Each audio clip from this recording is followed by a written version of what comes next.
de se dépasser un peu, dépasser les contingences, mais pour moi, voilà, il a tout simplement récolté les fruits de son refus. Comme politique, il faut savoir assumer ses choix aussi. Bien sûr. Asma Khadija, bonjour. Je n'ai pas eu le temps de vous dire bonjour. Oui, bonjour. Je vous faisais un clin d'œil tout à l'heure en vous souhaitant un prompt rétablissement. Oui, vous étiez déjà, Elle était déjà là. J'étais déjà en route parce que vous ne cessez de nous rappeler que c'est un sacerdoce. Ah, mais oui. Même si la voix ne répond pas, on peut répondre. La voix répond très bien, heureusement. Mais bon, si c'était le ramadan, heureusement qu'elle est là, on la sent bien. Toujours parler de Ngant. Voilà. C'est vrai. Parce que seul Dieu est omniprésent, omnipotent, 24 heures sur 24, 7 jours sur 7. Même les machines tombent en panne. Oui. Ça, c'est vrai. Mais bon, nous, on est humains. Il peut arriver qu'on soit malade. Oui. Ça, c'est vrai. Mais très souvent. Ça fait partie du quotidien de la vie. Mais prompt rétablissement et bon retour. Merci voilà. beaucoup à vous. À la une de Yass, là ce matin. De Yass quotidien. Toujours la manifestation. Après Yass sort, Yass quotidien. Et pourquoi pas Yass quotidien? Yass quotidien ce matin, donc, qui revient également sur la manifestation contre la troisième candidature de Macky Sall, avec justement ce constat, on en parlait tout à l'heure, Yewwi qui éclate au grand jour. Voilà, Yewwi qui éclate au grand jour. Le journal considère que c'est fini, Juli Toubab, Yewwi est fini. Ce qui l'illustre, c'est que le leader de Taxawu Sénégal et Pape Djibril Fall, d'ailleurs le député non inscrit à l'Assemblée nationale, ont été copieusement hués. Voilà. Sonko, Bart et Mimi sont les grands absents. Ils n'ont pas été là, mais quelqu'un comme Sonko, il a été l'absent le plus présent.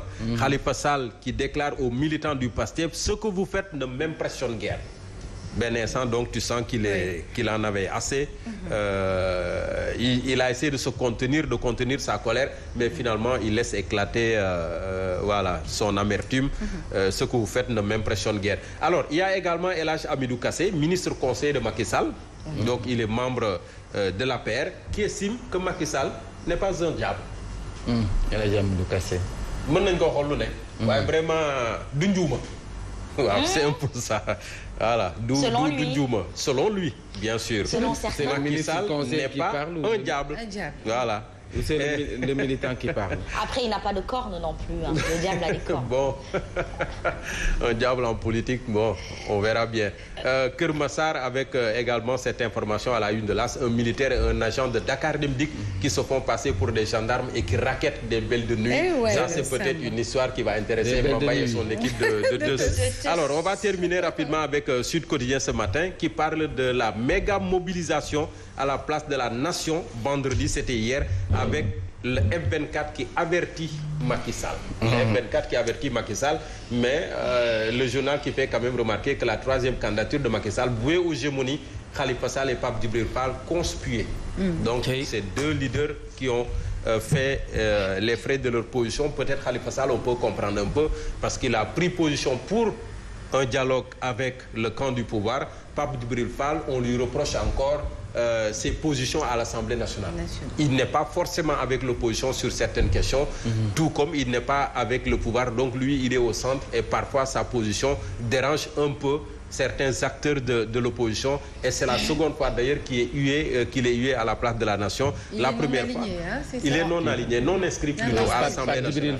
Pape Djibril Fall, le député. Et il en a le droit. Il en a le droit, c'est sa position. En politique, on fait des choix, on prend des positions, on a des idéologies et des convictions.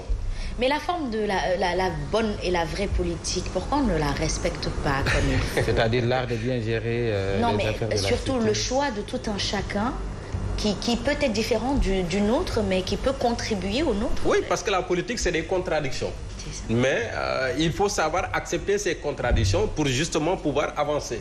On ne peut pas toujours être d'un même camp. On ne peut pas également avoir les mêmes idées, les mêmes convictions, les mêmes arguments. On ne peut pas avoir, on ne peut pas être d'accord sur tout. C'est tout simplement ça. Et il faut être d'une certaine grandeur pour pouvoir l'accepter. Et je vous disais hier encore, je le répète, l'affaire, ce n'est forcément pas les responsables, mais les militants. Parce que ce sont les militants qui ont conspué hier Khalifa Sall et Pape Djibril Fall. Et donc c'est à la une du quotidien Sud Quotidien ce matin, qui parle également du port des bracelets électroniques avec 50 personnes qui ont déjà droit. Le décompte a été fait hier au cours d'une rencontre organisée par la direction des grâces, je crois, un démembrement du ministère de la Justice. Sur les 50, il y a déjà 10 à qui on a déjà enlevé les bracelets parce qu'ils ont tout simplement purgé leur peine. Mais le débat est là encore autour de ces bracelets. Il y a certains qui ne sont pas d'accord. Le Borom Souma Assistance, par exemple, qui avait dit niet, moi, vous pouvez tout faire, mais pas de bracelet. Pas de bracelet, il a été confirmé dans sa décision d'abord, d'ailleurs par la justice. Alors, résilience du système éducatif face à la crise économique, les Dara qui continuent de garder le cap, selon également Sud Quotidien. Mais peut-être qu'on va essayer de chercher Odia. Je ne sais pas si du côté de la régie, on a le croquis ce matin de Odia, mais c'est assez révélateur. Odia qui met en scène Khalifa Sall et Macky Sall justement sur un quart podium. Avec Khalifa Sall, une inscription genre banderole na bokk rek, comme ce que disait Fabrice Natang rek. Donc moom na bokk rek. Et Macky qui lui dit qu'il faut vraiment changer de slogan. Pour accrocher ce public connaisseur, il va falloir changer de slogan. Et justement, le public, on voit librement la société, des femmes, des hommes, des jeunes, des personnes âgées, etc. etc. Comme si de rien n'était. Comme si de rien n'était. Qui continuent de vaquer à leurs occupations. Et ça renseigne sur un peu l'actualité autour peut-être de ce probable dialogue ou de ce futur dialogue qui pourrait avoir lieu. Peut-être même si ce dialogue doit avoir lieu, Khadija, je te donne peut-être ma propre conviction, ça pourrait être le 28 mai. Parce que le 28 mai, nous n'oublions pas, a été décrété une journée nationale du dialogue au Sénégal. Et pourquoi ils ont avancé ça pourrait être symbolique. La date du 21 a été avancée en tout cas. Pourquoi La date du 21, je n'y crois pas trop. Mais si le dialogue doit avoir lieu, je pense que ce serait un jour symbolique de le lancer à la date du 28.